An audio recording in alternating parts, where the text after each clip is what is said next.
mukuru Norbert Mao ku myaka gyo neggwanga lyolimu Museveni alifugidde emyaka 4 mu bugubi okubba n'okutemula. Tokimanyi nti ekiri atabala kyekiri anasigadde waka. Ate bw'obwanga ogwo bamusajja muno lekanga mwezi n'akuza. Amateeka gonna Museveni gakuwadde okuyisa gagenda kudda nayo gakwate kubanga jjukira naawe omu kwabo abasindikibwa eggulu okukola investigations ku Kony ne mukizuula nti Kony ye Museveni. N'okizuula nti Kony ye Museveni. N'ogaana okuwayo lipooti entuufu. Era Museveni akumanyi nti okimanyi nti Kony kiwaani kati gw'osubidde naye engalabi y'omutwe gy'oyita emboona nti ogenda kusurvivinga regimu ya Museveni. Museveni taleka bujulizi kubanga akumanyi. Olya buli sente. Okumanya Museveni abamanyi mwenna. Bulira bulungi. Okumanya Museveni abamanyi mwenna nabuno obubaka yabadde abuweereza mmwe so si bantu bonna abalala bonna. Buli muntu yenna agenda Museveni n'akuwa ssente nga alina kyakutuma omukolera nga tekiri mateeka. Oba ovuma muntu, oba owamba muntu, oba omukonjera, oba mukola ki. Oba okuyisawo etteeka lyonna effu kitegeeza aba akumanyi nti you can be used. Wano bwe yayogedde bw'ati. Mwena muli bwavu wano bamanyi. Kubanga omwavu akolera omwavu. So, you are desperate people.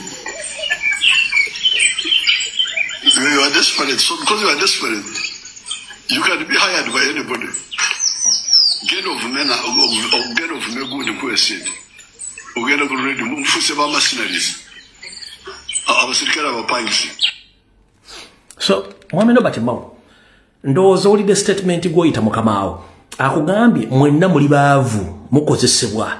Muli mamashinale omuntu asobola okuhayalinga okukola kyayagala kati Museveni yakuhayalinze oleete biiru eyo. Nenga mu Constitution High Court yagoba military court martial tiba civilian balina kukulaki kutwayingibwa mu civilian courts kati gwoleso tebolinze ekintu nenkubuuza ebuuzo tojja kufuna answer yabyo nenga nkubuulira kyonna abayinza n'osookera mu military court eyo after passing that bill ayinza okuba omugwe kuggwe bwe wanga tebakusse kubanga essaawa era bayinza okujjawo naawe. Awo tuvuddewo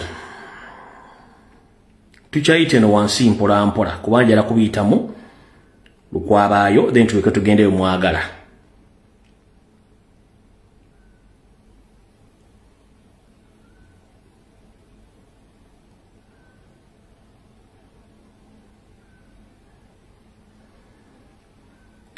Nendooza sagala baluyisa nnyo katugende direct omwagala okuwulira kubanga kyekikulu kye mwagala okuwulira. Kati video etandise mu butongole.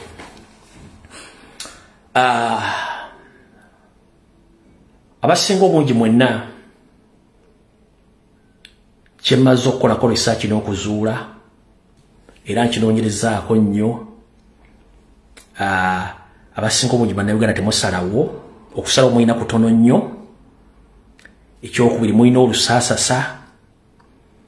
Ekyokusatu ogamba nti agundi muleke tomwogerako kubanga waliwo asobola omwogerako. Yes, ekyo kituufu oli mutuufu naye njala kukubuulira ekigambo kino kitegereka video katandise butongi nnyo. Muganda wange gwali eyo.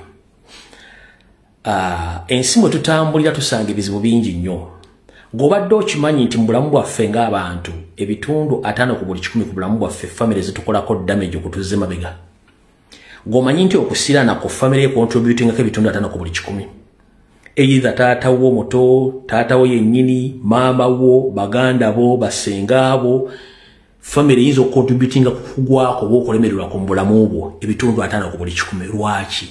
Kubanga mu nsi yaffe gye tutambuliramu gwe okututumuka bubeera mu kyayi eri abo abaali bakulowooleza nti ojja kubeera awo bw'otyo. Nkiddamu okututumuka oba success yo ebeera bulabe eri abantu abo abalowooza nti ogenda kubeera bw'otyo. Kati bw'obeera successful kinyiiza abantu. Bwe kinyiiza abantu baba banoonya butyo bagenda okukusika bakuzze wansi bwe bakwagalira. Kati olina okubeera omwegendereza ennyo ng'olaga abantu abamu ekisa. Kansooke nkunnyonnyole.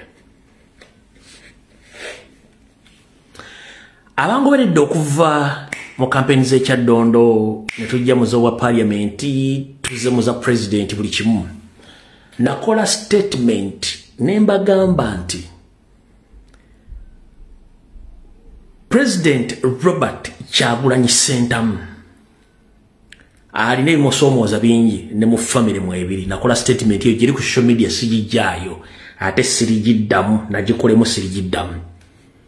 Ne mbabuulira ne mbagamba n'olumbe lwa Muzeeyi Ssentamu terunnayabwa ne statement n'engiteekayo nababuulira lwaki. Ne mbagamba baani abaali beesimbe mu kkubo lya president before n'omboogera era ne mbawooninga kati nga ntandika video kambagamba ekigambo kino. Bw'omanyi nti oli muganda wa President Robert Kyagulanyi Ssentamu, oli mukwano gwe, oli biki nga gwe weetoolodde ku ye, tugenda kukutegeeza baka nkutegeeze kobere family member. Bakulu buno bakanjala mu bategeeze. Mu family y'omugenzi Ssentamu tumanyimu omuntu ogu gwe bayita Robert Kyagulanyi Ssentamu. Abasigadde mwenna muli subject to questions, muli subject to attack any case mugezaako kuyimiriza okwennoka bannayuganda kubanga mmwe mwenna abagezaako kikola mbatambuliddeko ebbanga ddene si leero.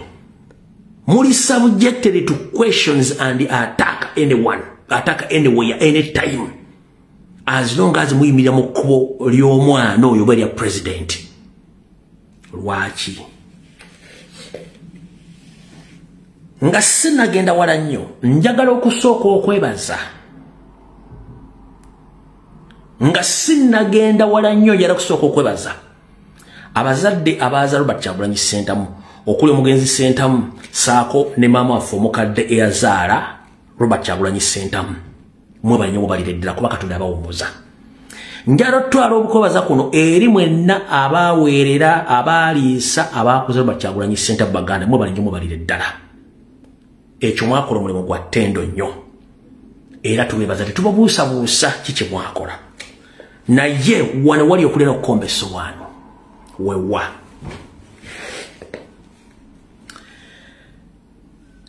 Omuntu kasita akula naweza emyaka 18 atandika okwetakulira, kitegeeza nti constitution ya Uganda emu obuvunaanyizibwa okwerowoleza ng'omuntu omukulu oba tokyamulowoleza. Ekyo njagala mukitegeere bulungi nnyo. Ekyo nga mmaze okitegeera, buli muntu mu nsi muno yali ayambiddwako kubanga teri musajja kizinga. Buli muntu yenna mu nsi yali ayambiddwa kuba teri musajja kizinga. Buli muntu yali ayambiddwako. Wabula omuntu bw'omuyamba tolufuula luyimba. Singa tuvuma nnyo, singa tuyimba nnyo Katonda tuyamba, naye omuntu bw'omuyamba tolufuula luyimba, buli kimu kiggwa. Mumpulidde bulungi? Ekyo nakyo nkimaze bulungi nnyo, njagala mukitegeere. Bwe mmala okyogera ekyo, wano wali okulena okukomba essuwa ntuba tusimbudde. Mu nkola ey'ekisajja kikulu,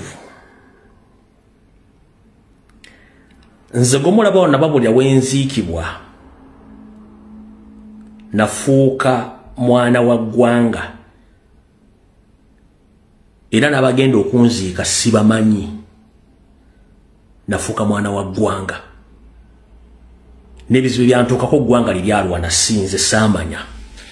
Mu kiyiiyo kye mwaweerera mwalabirira muto wammwe Robert Kyagulanyi Ssentamu, mwe balinyo mubalire ddala era tusiima. Wabula omwana oyo yafuuka national property era takyali wammwe.